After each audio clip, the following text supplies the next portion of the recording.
Today on Face the Nation, presidential candidate Wesley Clark. 3 more U.S. soldiers were killed in Iraq today, bringing to 185 the number of Americans killed there after major combat ended. What would Democratic candidate Clark do to end the guerrilla war? Where does he stand on Medicare, gay marriage, and frontrunner Howard Dean? We'll ask him. Then we'll talk with Walter Cronkite about that day 40 years ago this weekend when President Kennedy was shot. Amy Walter of the Cook Political Report will join in the questioning, and I'll have a final word on Michael Jackson. But first, General Wesley Clark on Face the Nation.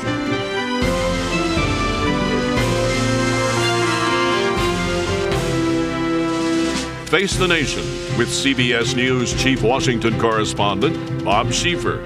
And now from CBS News in Washington, Bob Schieffer. Good morning again. General Clark is in Chicago this morning. Good morning, General. Thank you for coming. Good morning, Joining Bob. in our questioning this morning is Amy Walter of the Cook Political Report. General, this week the Republican National Committee began running ads out in Iowa that show the president warning that terrorists could slip a canister of chemical weapons into this country and cause untold horrors that we have never known. The ads go on to say people are attacking the president for attacking the terrorists. It's my understanding that you take some exception to these ads. What's wrong with them? Well, I think the ads violate the pledge the president made not to exploit 9/11 for political purposes. I think it really strikes at the heart of a democracy when you accuse your opponents of somehow aiding the enemy, and that's what these ads are implying. This is a party that essentially took the 2000 election through the Supreme Court. It's not going to take patriotism away from people in this country. Bob, we're a democracy, and people have a right and a duty to speak out and offer their opinions, and this is going to be an election, and our president should be held accountable. And as far as the specific language in the ads is concerned, it's exactly wrong. I'm not attacking the president because he's attacking terrorists. I'm attacking him because he's not attacking terrorists. He deliberately took us into Iraq, which is not where the terrorists were. He pulled off in Afghanistan. He said Osama bin Laden, dead or alive. He went after Saddam Hussein instead. He hasn't put the effort into Homeland Security. That's a second thought. It's been an afterthought for this administration. So I think the ads are blatantly political. They're wrong. They're misleading. And I hope the American people will see through it. I call on them to take those ads off. If they stand by their word, the RNC ought to pull those ads right back. They don't belong in the American political dialogue. Amy? Yes, well, General Clark, certainly Democrats have been attacking the president pretty consistently on his handling of Iraq. Don't you think it's appropriate, as he's being attacked by Democrats, that his party comes up and defends him? I think it's fine to defend the policy. I think the policy is pretty much indefensible if you look at the facts of it. But that ad's not intended to defend the policy. It's intended to impugn the patriotism of the people who are attempting to represent the will of the electorate and hold the president accountable. That's our process. We don't suspend democracy in this country because we're in a war in Iraq. We shouldn't, we never have, and we're not going to now. Those ads are fundamentally anti-democratic, and that's with a little d, Amy. General, I understand that you also take exception to the president's policy of not allowing news coverage of the coffins that are coming back to this country from Iraq. Explain to me why you think that's not a good idea. Bob, I do take exception to it. I think it's a blatantly political move by an administration that's trying to cover up the sacrifices and heroism of the men and women who are serving and sacrificing in Iraq. In 1995, Richard Holbrooke and I and our delegation were trying to bring peace to the Balkans, and we had 3 members of our delegation killed. And Richard Holbrooke and I flew back on the planes, and we escorted those bodies. We were there when we brought them to Dover. We honored them when we came through Dover.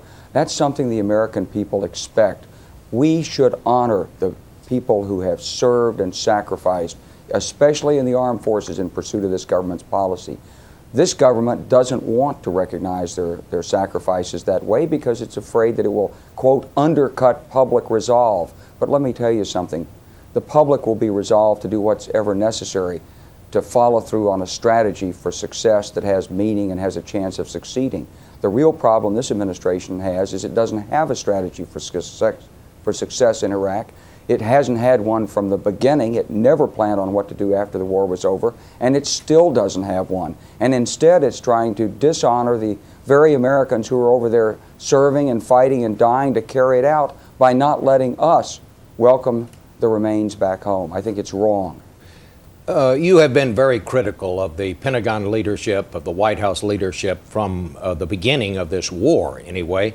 But it caused me to look back at some of the things you've said in the past, General, and I want to read you one of them. In December of 2000, you told Matt Lauer on the Today Show what you thought of the president's selection of Don Rumsfeld to be Secretary of Defense, and here's what you said. I think it's an inspired choice.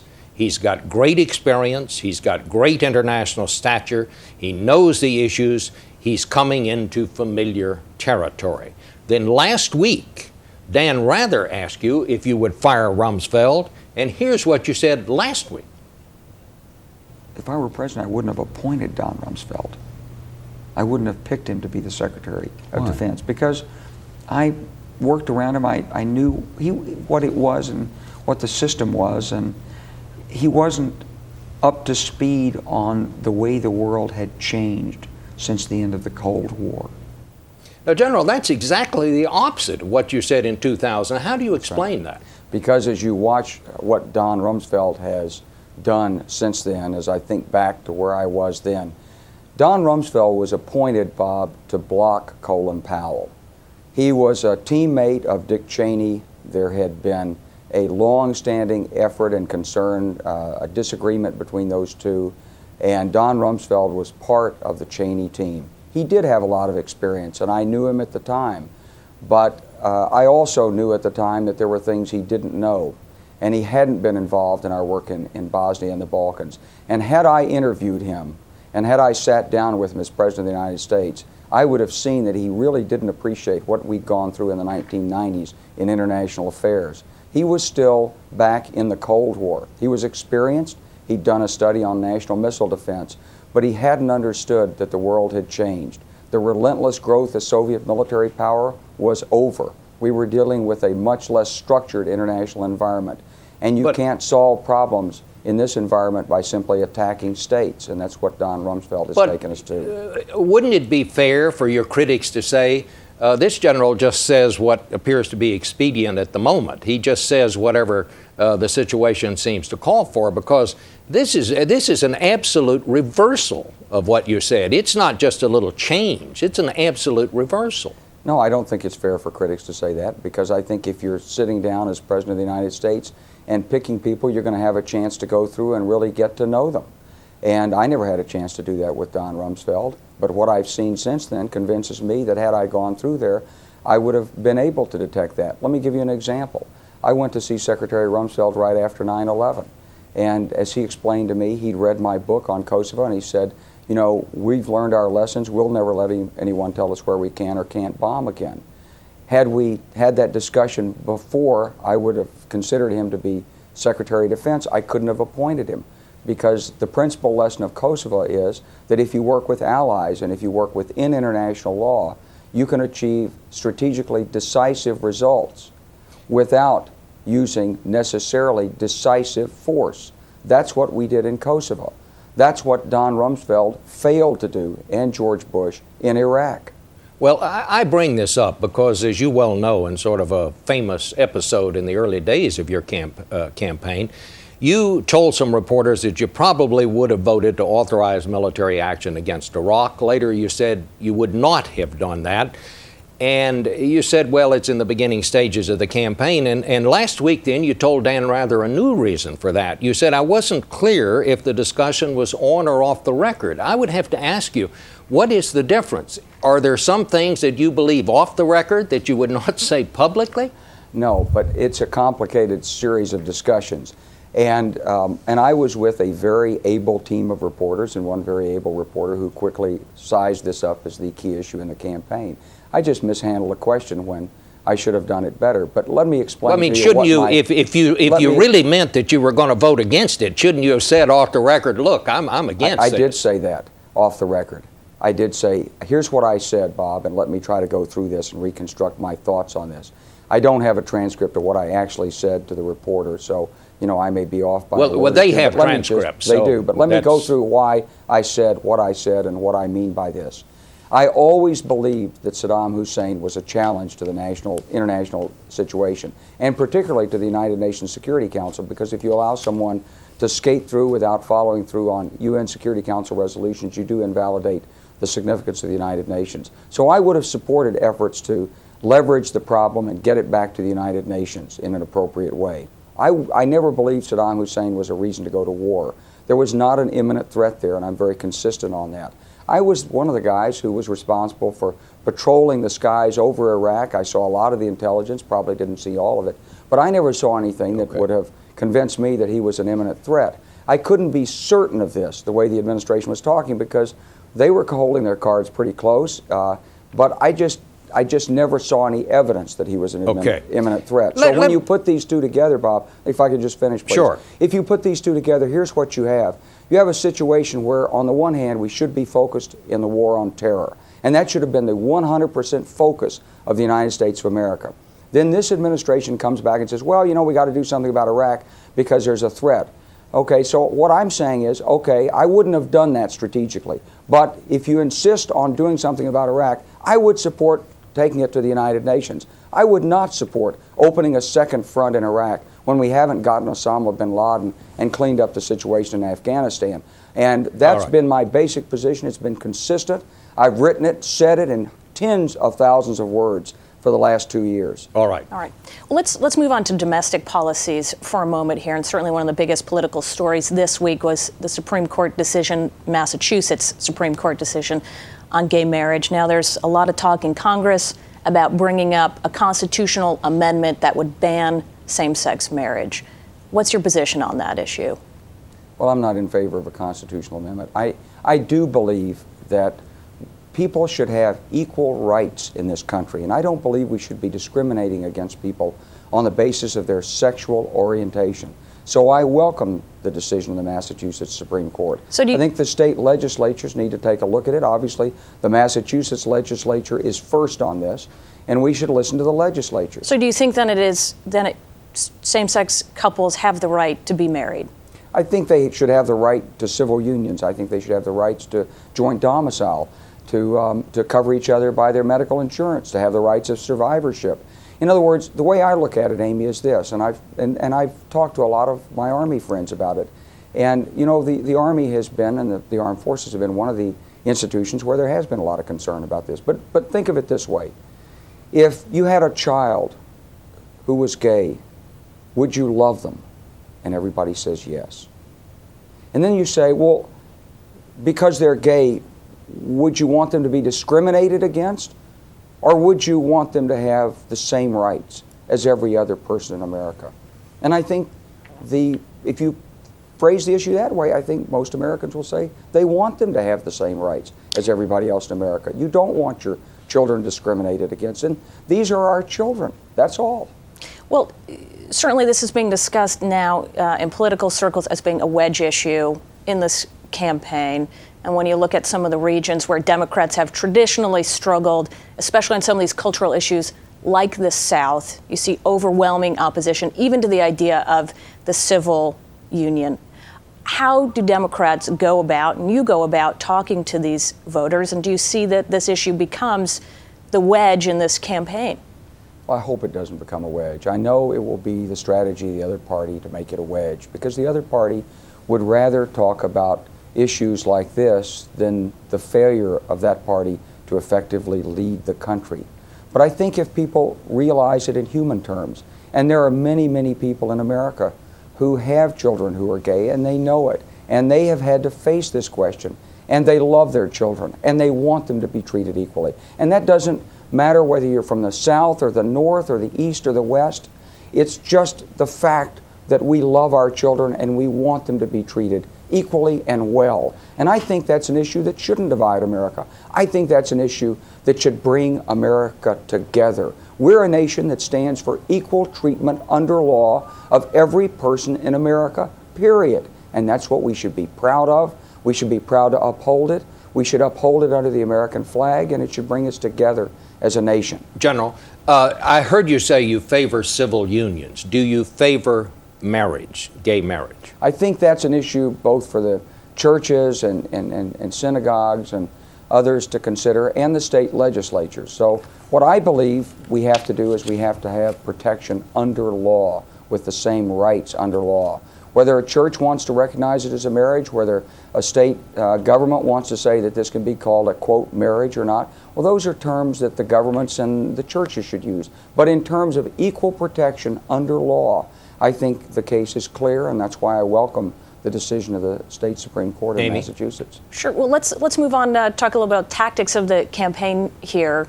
Howard Dean is ahead pretty strongly in New Hampshire. You've decided not to compete in Iowa.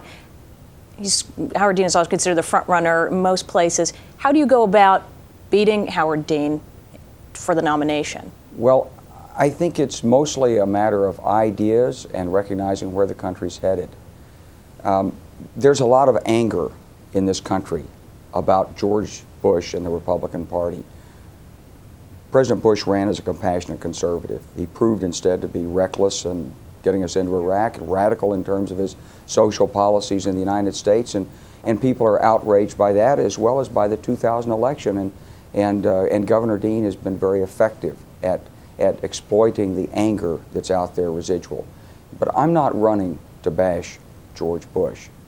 A lot of Americans really love him. They love what he represents, a man who's overcome adversity in his life from alcoholism and pulled his marriage back together and moved forward. But I'm running because I think this country must have better leadership in moving forward. We're moving into a time of enormous crisis in America. A crisis first that we see shaping up abroad. Al-Qaeda has not been finished. Instead, it's intensifying its grip in places like Turkey, as we've seen by the last week. And we have not effectively pursued the remnants of Al-Qaeda. We don't even know really how they're communicating now. We're just assuming, since we're not picking up any electronic emissions, that Osama bin Laden is less relevant. I think that's a dangerous assumption. And if Newsweek magazine, as they apparently did, can find him in the mountains of western Pakistan, I don't know why the United States government can't. I've called on the United States to join with the Saudis and go after Osama bin Laden. And at home, Bob, if you consider where we are right now, we've still got 8.8 million people unemployed in this country. General, I'm sorry, we're out of time. Thank you so much. Hope to see you again. Thank you Back very in a much. minute.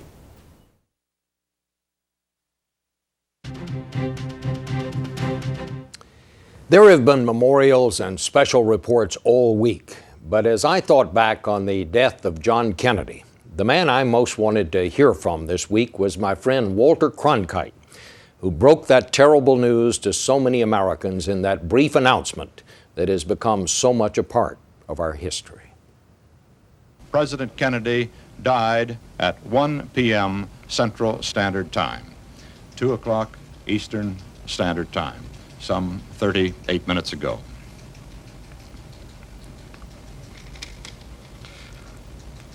Vice President Lyndon Johnson has left the hospital. 40 years later, Walter Cronkite says of all the stories he told us about, that one hit him hardest personally. But when I had to say that he was dead, suddenly the immensity of the story came to me. I was fighting back the tears. I think just one or two tears appeared, but I had to take my glasses off to brush the tear away so I could see what I was doing. And it was tough. I was at the other end of the story that day, a young newspaper reporter at the Fort Worth Star-Telegram. When Lee Harvey Oswald's mother inexplicably called our newspaper looking for a ride after hearing of her son's arrest, I drove her to the Dallas police station. From New York to Dallas, it was bedlam. We, of course, were not thinking in those days of the kind of terrorist activity that we would certainly jump at today if such a thing happened. We didn't think of terror strikes of that nature. We hadn't had any, wasn't any such beast out there. It was the height of the Cold War, and at first we feared it was a prelude to a Soviet attack. The borders with Mexico were closed, and American bombers went on alert. In time, authorities would say it was the work of a malcontent, but there were so many questions we couldn't be sure. All we knew was that a great sadness had settled over the land, and we all grieved together around our televisions. Do you think that television sort of held the country together that weekend? Oh, yes.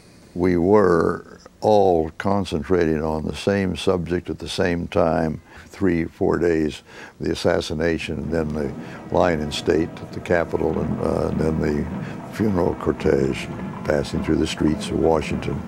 And some of those powerful pictures that we had. But when that picture came up of John saluting, gosh, I still almost puddle up when I think of that picture.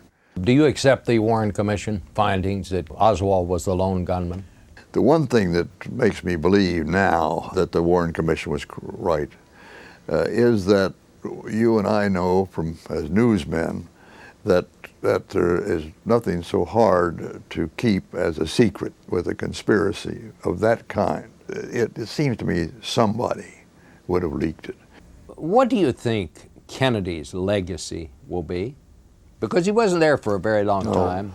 I think his legacy will almost solely be, quite honestly, his handling of the missile crisis. That he saved us from war will be the general opinion of the historians, I think, as it would be the fact. And that will be almost the sole achievement of the Kennedy years. Walter, will you ever forget that weekend? Never. Nor will any of us who lived through that awful day. I'll be back with a final word in just a minute. And finally today, I see they have arrested Michael Jackson. Fine, give him a fair trial and let me know how it comes out. Spare me the details between now and then. I guess I'm going to have to admit something here. Up front, I am biased. I think Michael Jackson is a creep. I don't want to know anything else about him, about his plastic surgery, about his unhappy childhood, or about his friends. I don't want to know. I don't need to know anything else about him. Just tell me when the jury finds him innocent or guilty. There is no way. This is in no way meant as criticism of the news broadcasts and cable shows that have given his arrest such heavy coverage. When a guy as rich as Michael Jackson goes on trial, you have to keep the pressure on by keeping it in the public eye. When such things don't get public attention, it's too easy for somebody to buy off somebody. But the heavy coverage brings an added advantage for us. We don't have to cover it here. So when and if you feel the need to find out more about this case, use the clicker. I guarantee that on some channel at any hour of the night or day, you can get the latest. In the meantime, Face the Nation is going to stick to Iraq in the coming election and some even duller stuff. We're going to pass on the Jackson story. Sorry, but it just makes me sick at my stomach. That's it for us. We'll see you next week right here on Face the Nation.